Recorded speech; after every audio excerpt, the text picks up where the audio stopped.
It's 3:30 in the morning and I'm out here in my garden planting potatoes. Why, you may ask? A valid question. The story of the boiling frog comes to mind. It's an apologue describing a frog being boiled alive. The premise is that if a frog is suddenly put into boiling water, it'll jump out. But if the frog is just put in a pot of water which is slowly brought to a boil, it won't perceive the danger and, well, boiled frog. Now, I'm no frog, but it sure seems like things are getting kind of warm lately. Unless you haven't eaten in the past several months, or you already grow all of your own produce, you've probably noticed that the price of food, and everything else for that matter, has been increasing dramatically, and a lot of things just aren't even available. The U.S. Bureau of Labor Statistics data for February reports that inflation has reached a 40-year high, with the Consumer Price Index, CPI, rising 7.9% over last year. The Consumer Price Index, CPI, measures the change over time in the price you pay at the store, and when those prices go up, inflation. CPI and inflation are usually expressed in terms of their change over a one-year period. So if you bought something at the same time last year for $1, with our 7.9% inflation rate, buying that same item today would cost you $1.08. That doesn't sound too bad. According to a Penn Wharton University of Pennsylvania budget model analysis, the average U.S. household spent $3,500 more in 2021 due to inflation. That sounds a little bit worse. But let's take a step back and look at the big picture as it pertains to your wallet or purse. So far, we've only been looking at data over the past year. That's like when someone asks you how old you are, saying you're 1 year older than last year. It's true, but what really matters is your cumulative age. You're 6 or you're 60. Let's take a look at the cumulative inflation rate over the past 60 years or so.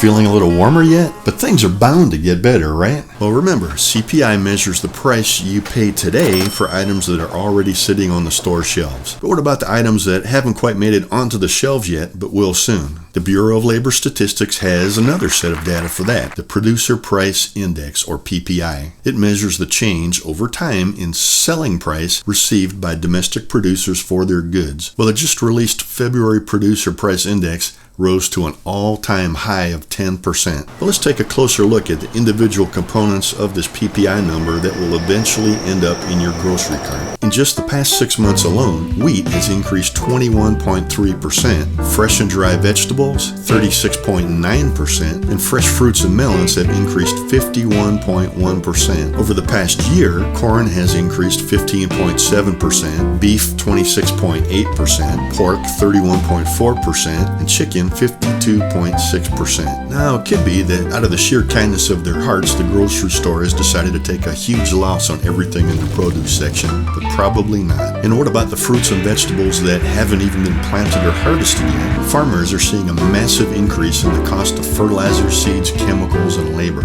Add to this the huge surge in gas prices and uncertainty due to global conflict. The point being, there's still plenty of price increases already in the pipeline, just waiting to be gradually added to your grocery store bill.